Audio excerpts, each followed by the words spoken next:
Hey guys, Aaron Israel with Fundamental Defense coming to you from my home office here in Texas. I want to take a little bit of time this evening to answer one of my most frequently asked questions, and it is a natural first question for any new gun owner who is new to the idea of personal defense and is considering a firearm as a means of protecting themselves. That first question is, what type of gun should I buy? So when somebody finds out that I'm a defensive shooting instructor, whether they've been to my class or not, usually that's going to be one of the things that they're going to ask me. And the first thing I always tell them is, hey, don't just go to your Gander Mountain, your academy, your Bob's Gun Shop, the local guy, and ask them for advice about buying the gun. And obviously, you're not going to do that, or you wouldn't be watching this video and they wouldn't be asking me. So I just got to caution against that, because usually the guys that are in these gun shops are simply just salesmen. They're not instructors. They're not usually knowledgeable on personal defense and the things you need to think about when buying a gun for that purpose. And at the end of the day, they're interested in selling you something. So whether that gun is what you need or not, they're going to feed your ego. They're going to tell you what you want to hear. They're going to get you out the door, maybe with something that's good and maybe with something that sucks, that's not going to work real well for personal defense, that when you come to my class, you're going to wish you had a different gun and you're going to have to go buy another one because you can't return firearms. So don't go into a establishment and ask the guy behind the counter for advice about buying that personal defense handgun. So that's my first piece of advice. So getting that out of the way, you're buying the gun for the purpose of personal defense. So if I was going to tell you about buying a gun for competition or buying a hunting rifle or something like that, then I would give you different criteria to look for. But since we're buying a gun specifically for personal defense, either in the home or to carry on our person in the public space, there's some certain things that I'm going to be looking for in that personal defense handgun. The first thing I'm going to look for is I want to get a modern striker fired design. The modern striker fire design, all of the firing mechanism of the gun is internal. There's no external hammers, there's no decockers, there's none of that antiquated technology that you have to worry about. Everything is contained inside the frame of the gun, and that's where the firing mechanism is. So that's the most updated, most modern design. So you want to get the most efficient thing out there, and the modern striker fired guns are the most efficiently operating semi-autos that are on the market. And a modern striker-fired semi-auto, obviously, if you're in that category. Revolvers, nothing wrong with revolvers. They're very concealable. They're very efficient. They're very easy to operate. But for a new shooter, the heavy trigger pull and the lack of surface area on the grip is going to mean a lot of felt recoil when you go to the range. So I have a lot of people that show up with revolvers, and I usually put them on a semi-auto to start out with, because a revolver is really not a novice tool. It's not the easiest thing to learn. It can be learned, and there's nothing wrong with revolvers, but if you're a beginner to shooting, I'm not going to recommend that as your first personal defense handgun. That might be something that you move into later, but you're going to have a lot more of a learning curve with a revolver than you would a semi-auto. So modern striker-fired semi-auto, that's the first thing that we're going to be looking for. From there, I want to make sure that that modern striker-fired semi-automatic handgun does not have any manual safeties.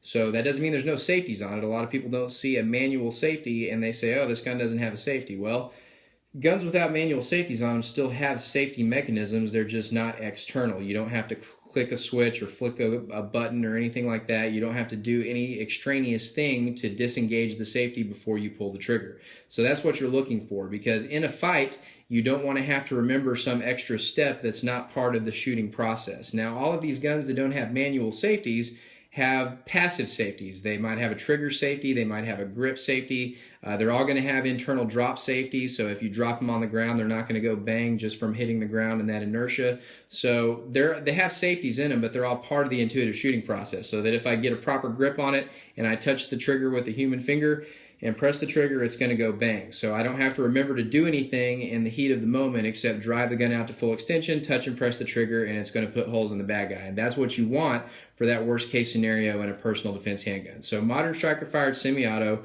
with no manual safeties. From there, caliber recommendations. I recommend the 9mm for personal defense. The reason I do that is the 9mm is the most efficient defensive handgun round for balancing speed and precision. All shooting is a balance between speed and precision, which means you want to shoot the bad guy as fast as you can while maintaining the level of precision you need to get those accurate hits on the bad guy in his vital area, usually the upper thoracic cavity, sometimes the head, just depending on the circumstances. But you want to be able to shoot as fast as you can, maintain the level of precision that you need to get good hits.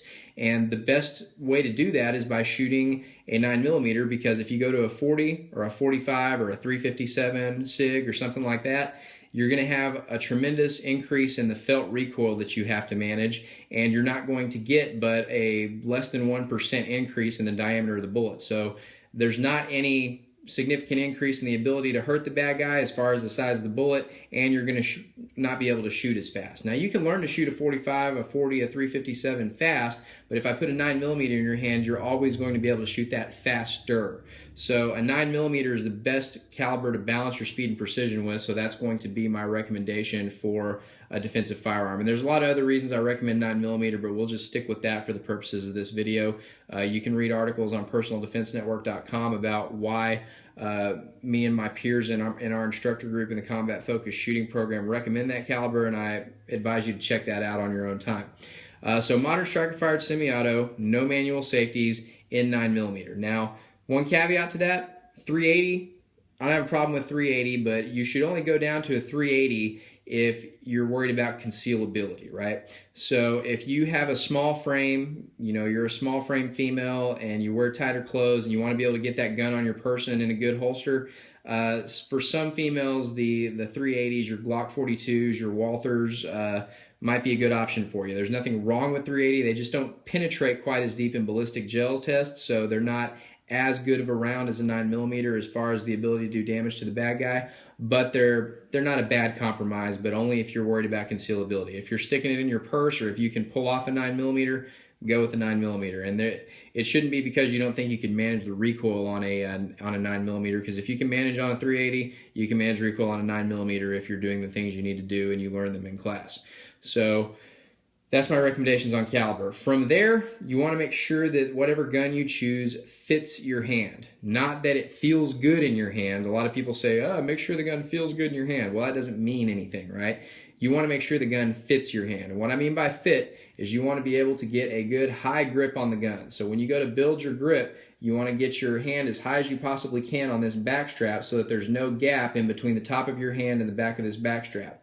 The gun, once you get a good high grip on it, should make a generally straight line with your wrist, all right? You don't want it torqued off to one side or the other. You want to have that generally straight line right in the center of the web of your thumb and a good high grip on the pistol, all right, with no gap in here. If you see a gap in here, then that's going to mean the recoil is going to cause the gun to come more back up into your face, and you definitely don't want that to happen. So you want to build that good high grip. So get a good high grip on the gun, and then what I'm looking for is, can I reach the trigger without having to torque my hand? If I have to torque my hand and get my thumb behind the back strap like that to reach the trigger, then that grip's a little bit too big for my hand. But if I can get a good high grip and have the back strap of the gun high on the web of my thumb and right in there in line with my wrist bone, and I can still reach the trigger just fine and without torquing my hand, then that's going to be a good fit for my firing hand. Also, I'm going to be looking for, can I reach the magazine release? So if there's a magazine release, and sometimes they're on the trigger guard, but can I operate that magazine release without having to torque my hand to the weak side of the pistol? So if I can do those two things, if I get a good high grip on it and I can touch the trigger with no issues and press it no problem without torquing my hand, and I can reach that mag release without torquing my hand, then that's a good fit for my hand with my firing hand. Now, on the weak side of the gun, notice there's this open part of the pistol grip here. That open part of the pistol grip is where my support hand's going to go. It's going to fall in just like a puzzle piece, and my thumbs are going to lay one on top of the other on the weak side of the gun, with the index finger of my support hand coming up underneath the trigger guard, my fingers wrapping around my strong hand, and that's my good 360-degree grip on the pistol. Now, what I should see on the weak side of the gun is the base of my thumb should be touching, all right? So if I've got a lot of gap in between my thumbs here because the grip is too big, then that's not a very good fit for my hand, and I might need to go with a gun that has a little bit sleeker grip. Now, it's not the end of the world. If you try 3 or 4 guns and you've always got just a little bit of gap, there's technique that you can do with your grip to avoid that and to overcome that and still be able to manage recoil. But in general, you want to be able to get the base of your thumbs together on the weak side of the gun, and you don't want a lot of gap in between your hands on the weak side of the gun. Otherwise, you're going to have less friction, which makes it less efficient for you to manage recoil when you're taking multiple shots. So that's what I'm looking for in fit with the gun. Does it fit my hand? So if the gun fits my hand, and I've got a modern striker fire gun, no manual safeties, in 9mm or as a compromised 380 for concealability, then from there, it's basically going to be personal preference. So there's a lot of guns that fit all that category, and from there it's just going to be what you like. So if you're sitting there looking at an M&P, an XDM, and a Glock 19, and you're not sure which one you want, well, which one looks cool to you? Which one feels cool to you at that point? Which one do you like from a personal perspective? Do you like the way that it looks? Do you like the way that it feels in your hand? All that's going to become important at that point. So once you've got all those things, the gun fits your hand, it's a good, efficient defensive handgun, pick the one that you like. So there's no wrong answer once you're in that category and you've done all those checks. So specific recommendations I have, and this is based on hundreds of students in class and the guns that they brought to class and the ones I've seen issues with and the ones I haven't. On my recommended list at the top is anything from Glock. So the Glock 9mm, the Glock 17, the Glock 19, the Glock 26, the Glock 43. All of those have done really well in class. I've not seen anybody have any issues with them, and they're good, solid manufactured guns, and I consider them very reliable. The second one, right behind Glock, I recommend the Springfield XD, XDM, XDS line. So that whole XD line, those have done very well in class. The only drawback on them is that they have the grip safety, which is a potential failure point. And on the older model XDs, you can't move the slide if the grip safety isn't depressed. So that's a drawback to them. But they've updated that on their newer XDM and XDS models, and I've never seen anybody have any significant issues with the Springfield XD, XDM, XDS line. So that's number 2 on my recommended list. Number 3, the M&P series, and you could really tie them with Springfield XD as far as I'm concerned in my ranking, if I really have a ranking, is the M&P would probably be tied for number 2 or number 3. That would be the M&P Compact, the M&P Shield. All those are great guns with one caveat. You want to get the newer model M&Ps that don't have the manual safety on them for the reasons I mentioned before. But if you get one without a safety on it, it's a good quality gun. And so those are my recommendations. And there's guns outside of those 3 models and makes that meet all the criteria that I laid out to begin with. And if you like the H&K VP9, that's great. I mean, I haven't seen any issues with it, but I haven't seen enough of them in class to really have a good opinion on them. So as I start to see more of those, then maybe they'll get added to the recommended list at some point. But if you stick with those 3 models, those are the ones that I know are tried and true, and those are the ones that I'm going to recommend to my students for their first gun purchase. So models to avoid on the other side of that. Guns that I've seen nothing but issues with on the range. First off is going to be the SIG P238 and the SIG P938, which is those palm-sized 380s. So I said 380 is a good compromise, but not the micro 380s. Okay, if they're the palm-sized 380s that are like smaller than the palm of your hand, those micro machine guns, some people call them mouse guns, I've never seen people show up to class who can operate those efficiently on the range. And as many failures as I've seen with them on the range, I certainly wouldn't recommend that you bet your life on them. So the SIG P238, the SIG P938, if people would stop selling those to people, I would be mucho happy with that. And there's nothing wrong with SIG. You know, they're not going to be on my recommended list because they have safeties and decockers and all that to start with, but especially those micro pistols, seen nothing but issues with them. Right behind them, subcompact 1911. So 1911 wouldn't meet the criteria I laid out beforehand, but some people want to have that, you know, American nostalgia, whatever, and it'll show up with those subcompact 1911s. Those also are a major failure in most of my classes. If people show up with those, they have nothing but issues, and they wish they didn't have them by the end of the first 2 or 3 hours. So those are the ones specifically that I would tell you to avoid, and that's the reason why, and you can disagree with me on that, but I'm just telling you what I've seen from experience. So that's buying your first gun. So when you're going to buy the gun, make a good informed decision and have an idea what you want to get before you walk into the gun shop, and don't let Bubba behind the counter change your mind for you because he's trying to sell you something. I hope that was helpful advice for you, and check us out on fundamentaldefense.com. Get signed up for a class. We've got classes coming up this spring and summer, and we'd love to have you in a training class. We'd love to help you get your license if you're at that step in the process. And we hope to see you on the range, and have a good rest of the day. Thanks.